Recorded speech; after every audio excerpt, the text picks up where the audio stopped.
Sathyajothi films பிரம்மாண்ட தயாரிப்பில் தனுஷ் நடிக்கும் கேப்டன் மில்லர் வெற்றி நடை போடுகிறது உலகமெங்கும். பொங்கலோ பொங்கல், தி சென்னை சில்க்ஸின் happy Pongal. Let the celebrations begin. Risk எடுத்தால் மட்டுமே போகலாம். காட்டுக்குள்ளே காத்திருக்கும் கடவுள். சாறை சாறையாய் சுற்றுலா பயணிகள். மாதம் ஒரு நாள் மட்டுமே சாத்தியம். மலைக்க வைக்கும் மலை நம்பி கோவில். திருநெல்வேலி மாவட்டம் என்றாலே குற்றாலமும் நெல்லை கோயிலும் தான் நம் நினைவுக்கு வரும்.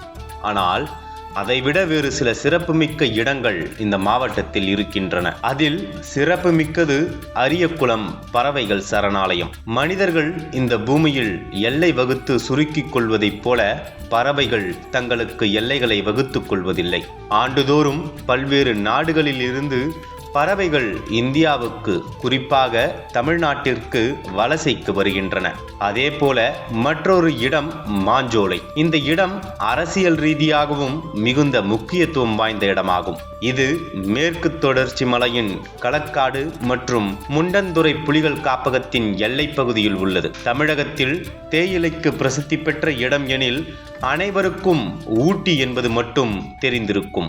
ஆனால் இந்த மாஞ்சோலையில் விளையும் தேயிலை வெளிநாடுகளுக்கு ஏற்றுமதி செய்யும் அளவுக்கு தரமாக இருக்கும் என சொல்லப்படுகிறது. அதே போல இந்த பகுதியில் குதிரை வெட்டி, காக்காச்சி, ஊத்து, கோதையாறு உள்ளிட்ட இடங்கள் சுற்றுலா பயணிகளுக்கு நிச்சயம் புது அனுபவத்தை கொடுக்கும்.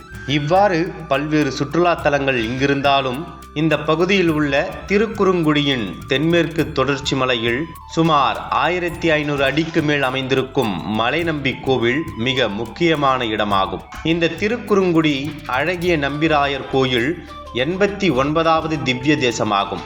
இங்கு மற்ற கோவில்களைப் போன்று இல்லாமல் கொடிமரம் விலகி இருப்பது தனிச்சிறப்பு. இந்த கோவிலுக்கு சித்திரை வசந்தோற்சவம், வைகாசி ஜேஷ்டாபிஷேகம், ஆவணி பவித்திர உற்சவம், புரட்டாசி நவராத்திரி விழா, ஐப்பசி ஊஞ்சல் உற்சவம், தை தப்ப உற்சவம், பங்குனி பிரம்மோற்சவம் போன்ற நாட்களில் சிறப்பு ஆராதனைகள், சுவாமி வீதியுலா ஆகியவை நடைபெறும்.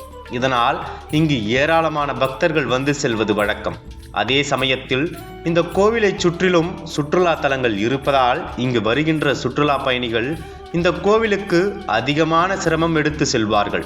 அது மட்டுமல்லாமல் இத்தலத்திற்கு வருபவர்கள் அமர்ந்து ஓய்வெடுக்க சிரமப்படக்கூடாது என்பதற்காக தனியார் நிறுவனம் ஒன்று காட்டுப்பாதை நெடுக்க அமருமிடம் அமைத்துள்ளது. ஆனால் இங்கு வருபவர்கள் இரவு நேரங்களில் தங்கி ஓய்வெடுக்க முடியாது. இதனால் காலையில் மலையேற்றம் தொடங்கி மாலையில் தரையிறங்கிட வேண்டும். ஆனாலும் நம்பிக்கோவில் தலத்தை அடைந்தால் நல்லது நடக்கும் என்ற நம்பிக்கையில் இங்கு ஏராளமான பக்தர்கள் செல்கின்றனர்.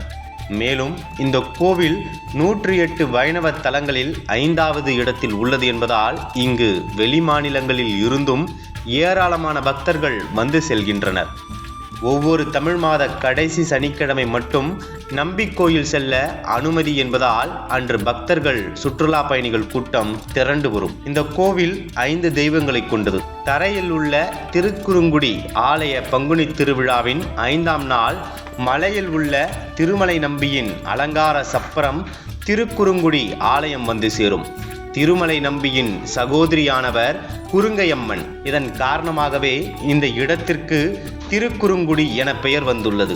மேலும் இந்த நம்பி கோவிலில் பெருமாளும் சிவனும் ஒரே இடத்தில் அமர்ந்து அருள்பாலிப்பதால் இதனை காண்பதற்காகவே இங்கு ஏராளமான பக்தர்கள் மிகுந்த சிரமத்திற்கு மத்தியிலும் வந்து செல்கின்றனர். திருப்பதி வெங்கடாச்சல பெருமாளுக்கு மூத்தவர் திருமலை நம்பி என்பதால் திருப்பதி கோவிலுக்கு வேண்டுதல் வைத்தவர்கள் அங்கு செல்ல முடியாமல் போனால் மலை மீதுள்ள திருமலை நம்பி கோவிலுக்கு சென்று தரிசனம் செய்வதை வழக்கமாக வைத்துள்ளனர். இவ்வாறு பல்வேறு சிறப்பு அம்சங்களை கொண்டுள்ள இந்த கோவிலுக்கு சென்று வர தற்போது பக்தர்களும் பொதுமக்களும் மிகுந்த ஆர்வம் காட்டி வருகின்றனர்.